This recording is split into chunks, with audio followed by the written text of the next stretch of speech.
दोस्तों नमस्कार, ये है मार्गदर्शन फॉर सिविल सर्विसेज। मैं अनुराग चौधरी। दोस्तों, लोक प्रशासन के अध्यायवार अध्ययन के क्रम में आज की वीडियो में प्रस्तुत है महत्वपूर्ण चैप्टर संगठन के सिद्धांत। इसमें संगठन के सिद्धांतों के अंतर्गत आज हम पद सोपान और आदेश की एकता सिद्धांत के बारे में जानेंगे। पद सोपान या हायरार्की के अंतर्गत हम पद सोपान का अर्थ और परिभाषा, पद सोपान की विशेषताएं, पद सोपान प्रणाली, पद सोपान के आधार और प्रकार तथा पद सोपान के लाभ, महत्व तथा इसकी कमियों के बारे में जानेंगे। साथ ही आदेश की एकता यानी यूनिटी ऑफ कमांड के अंतर्गत इसका अर्थ और परिभाषा, विशेषताएं और आदेश की एकता के लाभ, कमियां और आलोचनाओं के बारे में पढ़ेंगे। शेष नियंत्रण का क्षेत्र और समन्वय के बारे में हम अगले वीडियो में पढ़ेंगे। तो सबसे पहले आइए जानते हैं संगठन के सिद्धांत और पद सोपान और आदेश की एकता सिद्धांत के बारे में महत्वपूर्ण जानकारी। जैसा कि एल.डी. व्हाइट ने लिखा है कि मान्य सिद्धांत आचरण के वे कार्य नियम हैं जो विस्तृत अनुभव के कारण सर्व स्वीकृत होते हैं।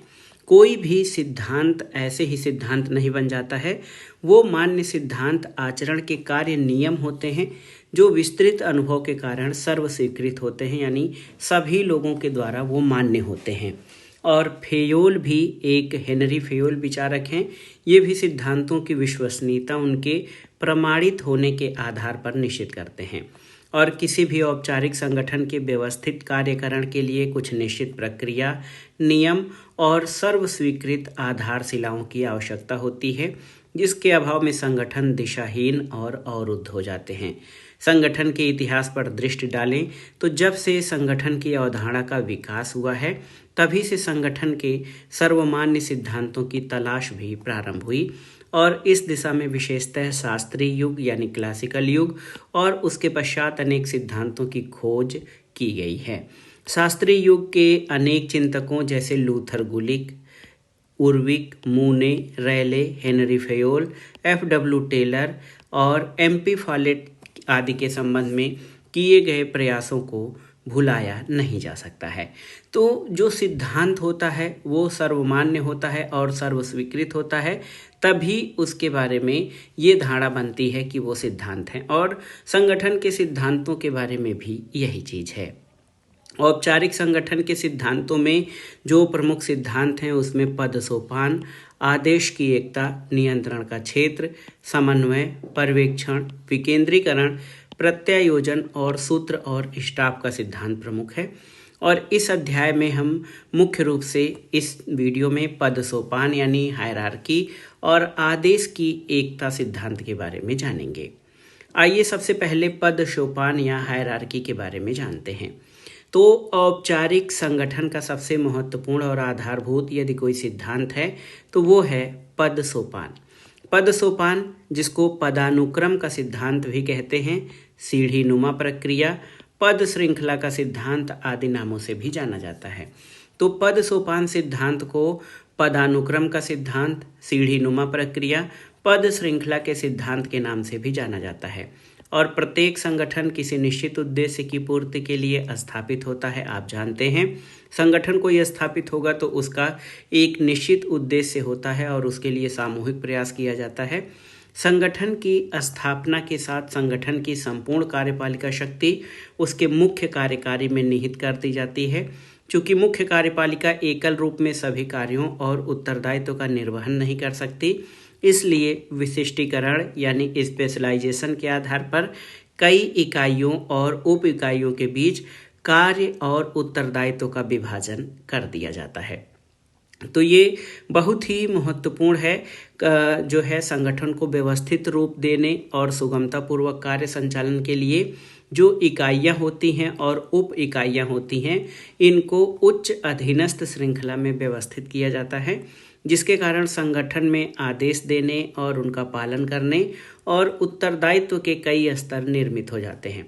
इसका परिणाम ये होता है कि इन स्तरों पर कार्य करने वाले अधिकारियों के बीच उच्च अधीनस्थ संबंधों की एक श्रृंखला विकसित हो जाती है, जिसको कि पद सोपान कहते हैं।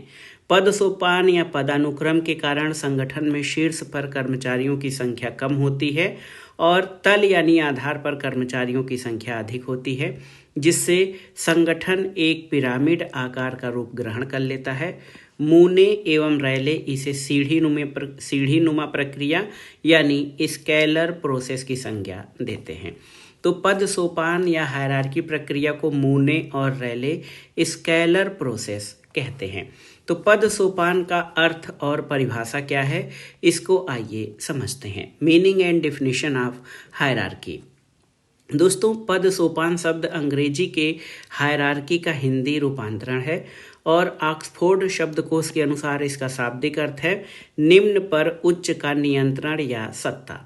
तो पद सोपान को अनेक विद्वानों ने व्यवस्थित रूप से परिभाषित करने का प्रयास किया है, जिसमें सबसे पहले हम जानेंगे एल.डी. व्हाइट ने पद सोपान की क्या परिभाषा दी है। एल.डी. व्हाइट के अनुसार पद सोपान संरचना में ऊपर से नीचे तक उत्तरदायित्वों के कई स्तरों के कारण उत्पन्न वरिष्ठ अधीनस्थ यानी उच्च और अधीनस्थ का वह संबंध है जो सब जगह लागू होता है। जे.डी. मिलेट का कथन है कि पद सोपान एक ऐसी पद्धति है जिससे विभिन्न लोगों के प्रयासों को आपस में जोड़ दिया जाता है। और एक विचारक हैं अर्ल लाथम, ये कहते हैं ये ऊंचे और नीचे पदों की एक ऐसी सुनियोजित व्यवस्था है जो नीचे से ऊपर तक फैली हुई है। तो इन परिभाषाओं के आधार पर ये कहा जा सकता है दोस्तों कि जो पद सोपान की प्रक्रिया है, लोक प्रशासन में पद सोपान का अर्थ जो है ये बहुत ही महत्वपूर्ण है। और लोक प्रशासन में पद सोपान का अर्थ एक ऐसे बहुस्तरीय संगठन से होता है जिसमें उच्च अधीनस्थ श्रृंखला में जुड़े हुए क्रमवार कई स्तर होते हैं और इससे कार्य संचालन और कार्यों के करने में सुविधा होती है। तो पद सोपान की विशेषताएं क्या होती हैं, इनको समझने का प्रयास करते हैं। पद सोपान संगठन के सभी क्रियाकलापों को विशिष्टीकरण और श्रम विभाजन के आधार पर इकाइयों और उप इकाइयों में विभाजित करता है। दूसरी विशेषता ये है कि ये पद्धति संगठन को पिरामिड नुमा आधार प्रदान करती है, जिसमेम संगठन का शीर्ष नुकीला और तल फैला हुआ होता है। इसका कारण ये है कि जो उच्चस्थ अधिकारी होते हैं वो संख्या में कम होते हैं और निम्नस्थ या जिनको आदेश दिया जाता है वो संख्या में अधिक होते हैं। तीसरी विशेषता ये है कि पद सोपान संगठन को बहुस्तरीय बनाता है। चौथा है कि ये संगठन के विभिन्न स्तरों पर कार्यरत सभी कार्मिकों को उच्च अधीनस्थ श्रृंखला में जोड़ता है। और पांचवी विशेषता है पद सोपान सुगम कार्य संपादन के लिए संगठन के प्रत्येक स्तर में पर्याप्त सत्ता निहित करता है। छठी विशेषता है कि ये सिद्धांत संगठन के प्रत्येक स्तर पर सत्ता और उत्तरदायित्व का समुचित तालमेल स्थापित करता है। सातवीं विशेषता है कि पद सोपान पर आधारित संगठन उचित माध्यम से कार्य सिद्धांत का पालन करता है।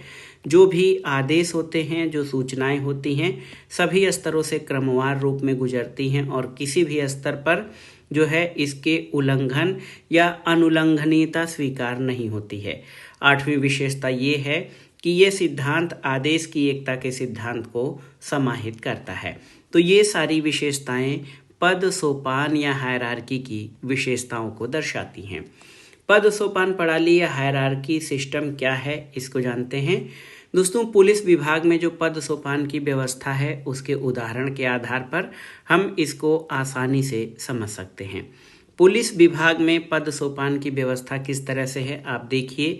नीचे जो है संख्या में बहुत अधिक मात्रा में आरक्षी होते हैं, उसके ऊपर थोड़े कम संख्या में मुख्य आरक्षी होते हैं, फिर सहायक उप निरीक्षक होते हैं, निरीक्षक यानी एसआई होते हैं, उसके बाद सहायक पुलिस अधीक्षक, उसके ऊपर उप पुलिस अधीक्षक, अतिरिक्त पुलिस अधीक्षक, पुलिस अधीक्षक, पुलिस उप महानिरीक्षक, पुलिस महानिरीक्षक, अतिरिक्त पुलिस महानिदेशक और पुलिस महानिदेशक।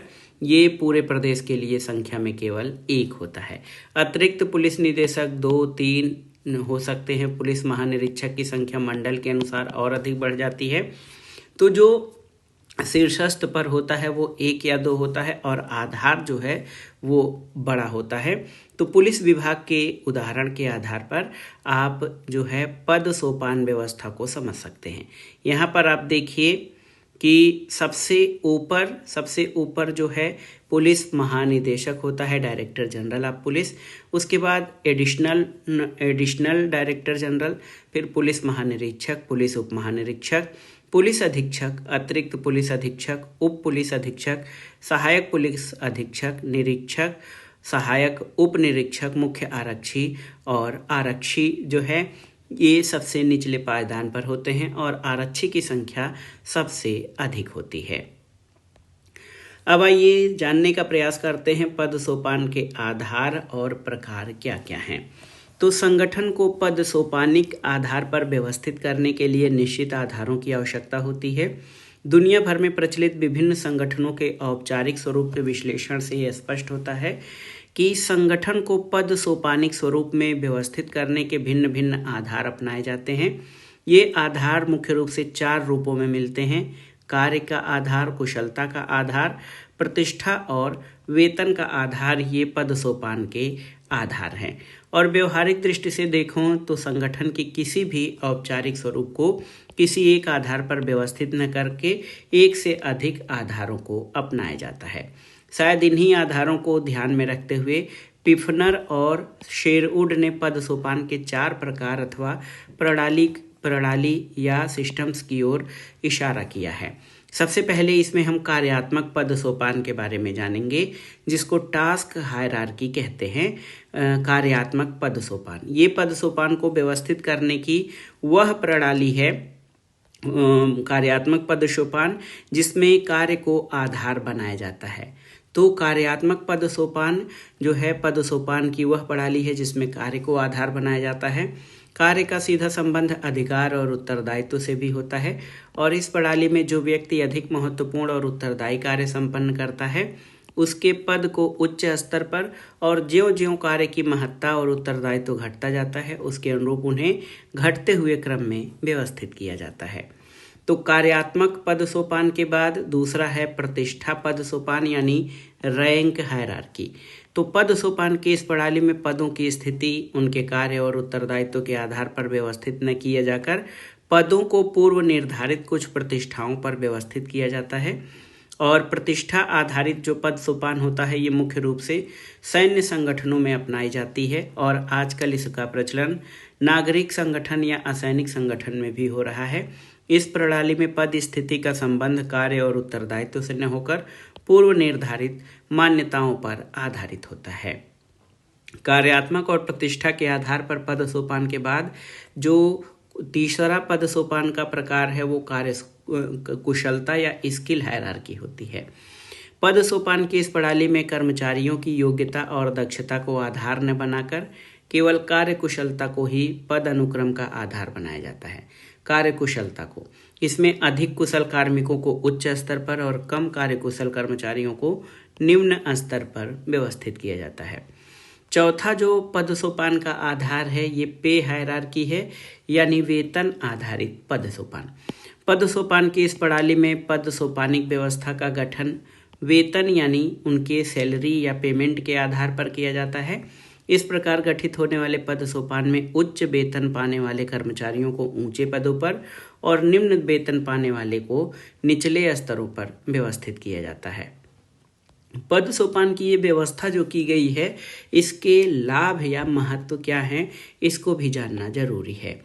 पद सोपान के सिद्धांत की सार्वभौमिकता और महत्ता को स्पष्ट करते हुए मूने ने स्पष्ट किया है कि जहां कहीं भी वरिष्ठ और अधीनस्थों के संबंधों से बना लोगों का संगठन होगा वहीं सीढ़ीनुमा सिद्धांत भी लागू होगा और पद सोपान के लाभ और महत्व को कुछ बिंदुओं के माध्यम से स्पष्ट किया जा सकता है कि पद सोपान के लाभ और महत्व क्या हैं उनको आइए जानते हैं।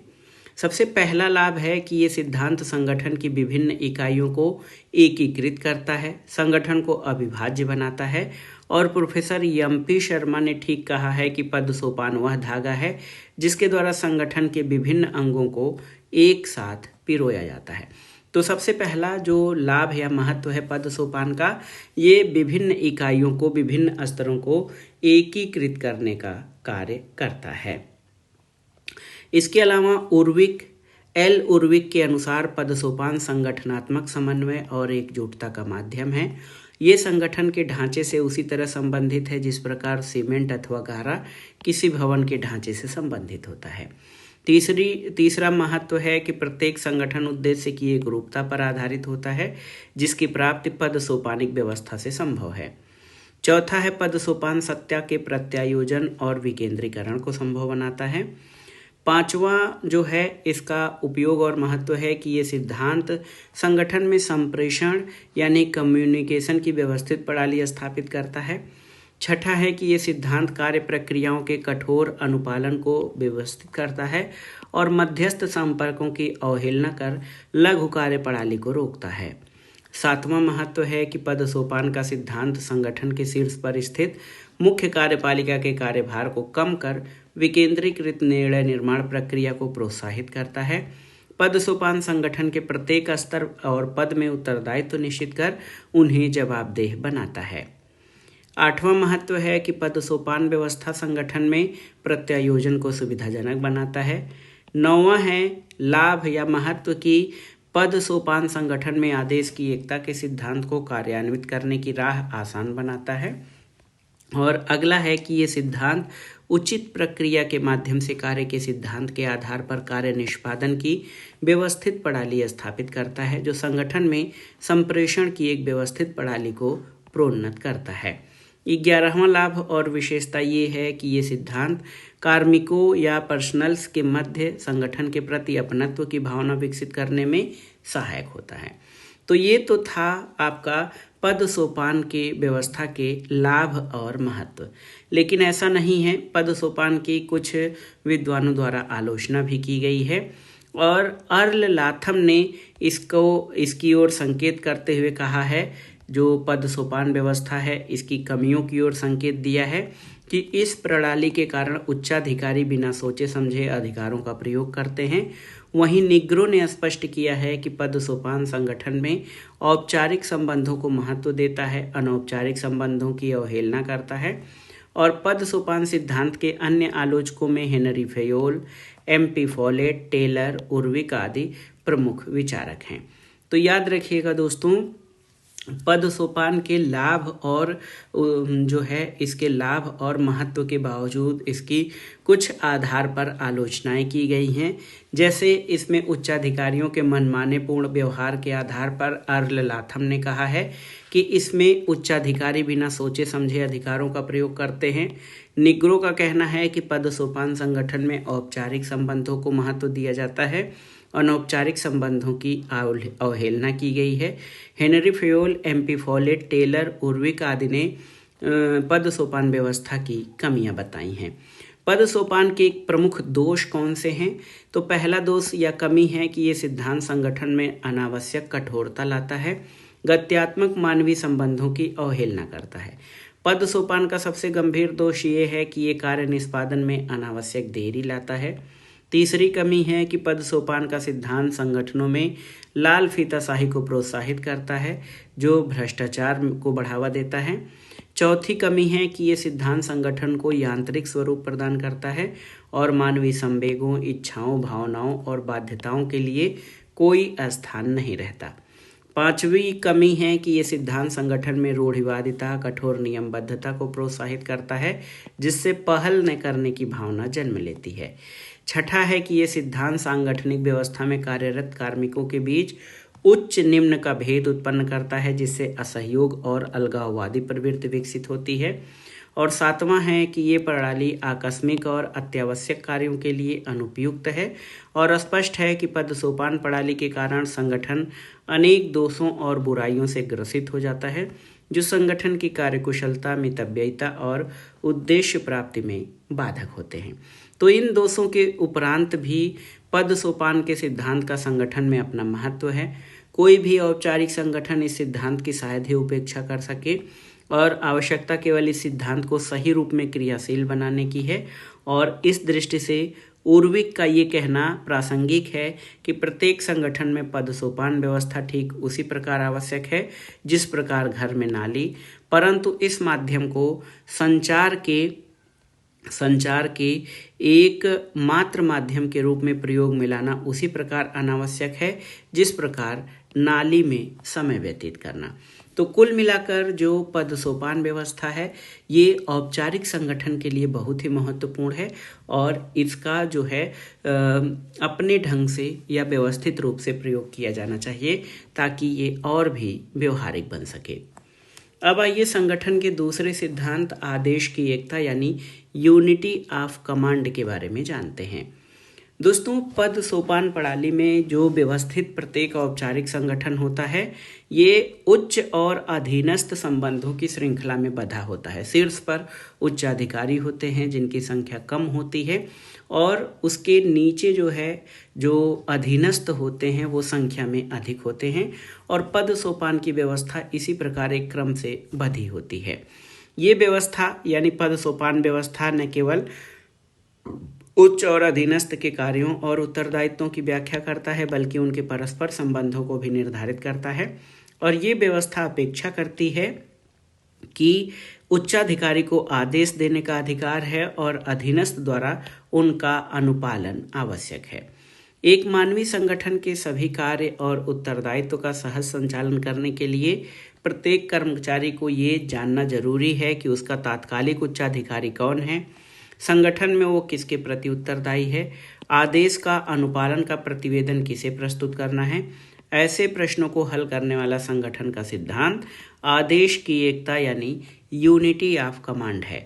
आदेश की एकता का सिद्धांत ये निश्चित करता है कि किसी भी अधीनस्थ को आदेश केवल एक उच्चाधिकारी द्वारा प्राप्त होने चाहिए और इस अवधारणा का विकास सबसे पहले सैनिक संगठनों में हुआ, बाद में असैनिक या सिविल संगठनों में भी इसे एक पवित्र सिद्धांत के रूप में स्वीकार किया गया है। तो आइए जानते हैं आदेश की एकता या यूनिटी ऑफ कमांड का अर्थ या परिभाषा क्या है।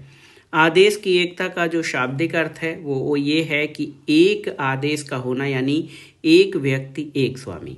जैसा कि साइमन ने कहा है कि आदेश की एकता दो प्राधिकारी आदेशों के परस्पर टकराव की स्थिति में एक निश्चित व्यक्ति का निर्धारण करना है जिसकी कि अधीनस्थ आज्ञा माने। संगठन में यदि किसी कर्मचारी को दो परस्पर विरोधी आदेश प्राप्त होंगे तो उसके सम्मुख भ्रम की स्थिति उत्पन्न हो जाएगी जो अंततः कार्यों में अकुशलता को उत्पन्न करेगी और आदेशों का स्रोत एक होने के कारण इसे आदेश की एकता का सिद्धांत कहते हैं। आदेश की एकता के संबंध में हेनरी फेयोल द्वारा दी गई परिभाषा है कि यह वह सिद्धांत है जो ये मानता है कि किसी कर्मचारी को केवल एक उच्चाधिकारी द्वारा ही आदेश दिया जाना चाहिए। पिफनर और प्रेस्थस के द्वारा आदेश की एकता अवधारणा का अर्थ क्या है, तो पिफनर और प्रेस्थस के अनुसार आदेश की एकता का तात्पर्य ये है कि किसी संगठन के प्रत्येक सदस्य को एक और केवल एक नेता के प्रति ही उत्तरदायी होना चाहिए। तो ये है आदेश की एकता। आदेश की एकता का सिद्धांत ये निर्धारण करता है कि संगठन के प्रत्येक स्तर पर किसी भी अधिकारी जो किसी भी कर्मचारी को कोई आदेश दिया जाता है वो केवल एक ही अधिकारी से प्राप्त होना चाहिए और उसी के प्रति कर्मचारी को उत्तरदायी होना चाहिए। तो ये है आदेश की एकता का अर्थ। आदेश की एकता या यूनिटी ऑफ कमांड की कुछ विशेषताएं हैं। ये सिद्धांत पद सोपान व्यवस्था से निकट रूप से जुड़ा हुआ है। दूसरी विशेषता है कि दो परस्पर विरोधाभासी आदेश की स्थिति में केवल एक निर्धारित व्यक्ति के आदेश की अनुपालना पर जोर देता है। तीसरा है कि ये सिद्धांत प्रत्येक कर्मचारी की अपने उच्चाधिकारी के प्रति जवाबदेहिता का निर्धारण करता है। और चौथी विशेषता ये है कि उच्च अधीनस्थ संबंधों की प्रणाली में प्रभावपूर्ण नियंत्रण स्थापित करता है। तो ये था आदेश की एकता की विशेषताएं। अब आइए जानते हैं आदेश की एकता की आवश्यकता क्या है और इसके प्रमुख लाभ कौन से हैं। दोस्तों, हेनरी फेयोल ने इस सिद्धांत की महत्ता को स्पष्ट करते हुए कहा है कि दो सिर वाला जीव मानव और पशु जगत में अशुभ माना जाता है और वह जीवन जीने में कठिनाई महसूस करता है। ठीक उसी तरह आदेश की एकता के सिद्धांत के उल्लंघन से सत्ता निर्बल हो जाती है, अनुशासन संकट में पड़ जाता है, संगठन के अस्थायित्व को खतरा उत्पन्न हो जाता है और इस सिद्धांत से संगठन को अनेक लाभ होते हैं। तो आदेश की एकता की आवश्यकता बहुत जरूरी है। किसके लिए? सत्ता के लिए, सत्ता की एकता के लिए, अनुशासन बनाए रखने के लिए और संगठन के अस्थायित्व के लिए। तो इसके लाभ क्या क्या हैं आदेश की एकता के, उसको जानते हैं। पहला लाभ है कि ये सिद्धांत प्रत्येक संगठन में सत्ता के सूत्रों का स्पष्टीकरण करता है, यानी आदेश कौन देगा, अनुपालन कौन करेगा और कौन कर्मचारी किसके प्रति जवाबदेह होगा, इन प्रश्नों का निर्धारण आदेश की एकता सिद्धांत के द्वारा होता है। दूसरा लाभ ये है कि ये सिद्धांत एक व्यक्ति एक स्वामी के सिद्धांत को संगठन में प्रभावी बनाता है, जिससे संगठन में अनुशासन और नियंत्रण की व्यवस्थित पद्धति स्थापित होती है। तीसरा है कि ये संगठन में परस्पर उत्पन्न होने वाले अंतर विरोधों को कम कर सकता है। चौथा लाभ ये है कि संगठन के उद्देश्य में एक रूपता की प्राप्ति आदेश की एकता से ही संभव है। अब देखिए, इसके अलावा पांचवा लाभ ये है आदेश की एकता का कि ये सिद्धांत संगठन में कार्यकुशलता, मितव्ययिता और दक्षता लाता है। छठा है कि ये सिद्धांत इस ब्रिटिश कहावत का समर्थन करता है कि 2 अच्छे सेनापतियों के बजाय एक बुरा सेनापति अच्छा होता है, जिससे संगठन में कर्मचारियों को उलझन, भ्रम, आशंका और अस्पष्टता से मुक्ति मिलती है, क्योंकि जब आदेश देने वाला केवल एक व्यक्ति होगा तो उसका पालन करने में भी आसानी होगी, भ्रम और दुविधा की स्थिति नहीं होगी। यह सिद्धांत संगठन में समन्वय यानी कोऑर्डिनेशन के कार्य को सुविधाजनक बनाता है और संगठन की एकजुटता में सहायक है। तो ये तो था आदेश की एकता के लाभ कौन कौन से हैं। इन लाभों के बावजूद भी आदेश की एकता सिद्धांत की कुछ कमियां हैं और विचारकों द्वारा इसकी कुछ आलोचनाएं भी की गई हैं। तो आदेश की एकता का सिद्धांत विशिष्टीकरण का विरोधी है, जैसा कि साइमन ने स्पष्ट किया है कि आदेश की एकता और विशिष्टीकरण 2 भिन्न भिन्न दशाएं हैं। एक कमी और है कि यह सिद्धांत संगठन में सैनिक संगठन की चौधराहट पैदा करता है, जिससे उच्चाधिकारी अधीनस्थों पर बिना सोचे समझे आदेश चलाते हैं, जिससे उनकी मनमानी और कर्मचारियों पर दबाव बनता है। तीसरी कमी है कि आदेश की एकता का सिद्धांत व्यवहारिक नहीं है और सार्वभौमिक रूप से सभी जगह समान रूप से लागू भी नहीं हो सकता। चौथी आलोचना इस आधार पर की जाती है कि सहायक अभिकरणों के विकास ने इस सिद्धांत की खोखली उपयोगिता को समाप्त कर दिया है। और पांचवा है कि ये सिद्धांत आदेश के कठोर अनुपालन पर जोर देता है, जिससे संगठन में कठोरता और मशीनीकरण आता है। छठा दोष है कि ये सिद्धांत संगठन के कार्मिकों में पहल की भावनाओं का विकास नहीं करता और संगठन को लकीर का फकीर और रूढ़िवादी बनाता है, जो बदलते हुए समय और परिस्थितियों के अनुसार कार्य करने में सही नहीं होता है। और सातवां दोष है कि आदेश की एकता में व्याप्त कमियों को उजागर करते हुए सैकलर और हडसन ने कहा है कि एक व्यक्ति एक अधिकारी की पुरानी अवधारणा वर्तमान जटिल शासकीय परिस्थितियों में सत्य नहीं है। आदेश की सरल सीधी रेखा के बाहर अनेक अंतर संबंध विद्यमान हैं। तो इस प्रकार से आदेश की एकता, जो कि संगठन का महत्वपूर्ण सिद्धांत है, इसकी विचारकों द्वारा कई आधारों पर आलोचना की गई है। लेकिन आदेश की एकता को प्रभावित करने वाले तत्व कौन कौन से हैं, इनको जानना भी जरूरी है। 20वीं शताब्दी के मध्य तक आदेश की एकता का सिद्धांत एक पवित्र सिद्धांत के रूप में स्वीकार किया जाता था, लेकिन इस सदी के उत्तरार्ध में विकसित अनेक तत्वों ने इस सिद्धांत को क्रांतिकारी रूप से प्रभावित किया है। तो ये कौन कौन से तत्व हैं जो आदेश की एकता के सिद्धांत को प्रभावित करते हैं, उनके बारे में जानना जरूरी है। पहला है सहायक अभिकरणों का विकास और उसके बढ़ते प्रचलन ने इस सिद्धांत की उपयोगिता को समाप्त कर दिया है। दूसरा है विशेषज्ञ अभिकरणों की बढ़ती आवश्यकता और कार्यों की पनपती अनवरत तकनीकी प्रवृत्ति ने आदेश की एकता के स्थान पर विशिष्टीकरण या स्पेशलाइजेशन को बढ़ावा दिया है। इसलिए आदेश की एकता की जो स्थिति है वो बदली है। तीसरा है संगठनों के पर्यावरणीय सरोकारों और बाह्य संबंधों के बढ़ते प्रभाव ने आदेश की एकता को अप्रत्याशित रूप से प्रभावित किया है। संगठन जो हैं अब ये एक एकल या एक आयामी न होकर बहुआयामी हो गए हैं। इनके जो कार्य हैं बहुदेशीय हो गए हैं और सरोकार और बाह्य संबंध का प्रभाव बढ़ा है, जिससे आदेश की एकता जो है प्रभावित हुई है। आदेश की एकता सिद्धांत को प्रभावित करने वाले अन्य कारकों में संगठनों में बहुल कार्यपालिका के विकसित होते अनेक स्वरूपों ने इसकी प्रासंगिकता समाप्त कर दी है। और पांचवा है कि वर्तमान में विकास प्रशासन या डेवलपमेंट एडमिनिस्ट्रेशन का युग है। विकास प्रशासन की अवधारणा ने इसकी अनुपयुक्तता को सिद्ध किया है, क्योंकि विकास एक बहुआयामी अवधारणा है जो अनेक स्रोतों से आदेश स्वीकार करने पर जोर देता है, केवल एक स्रोत पर नहीं।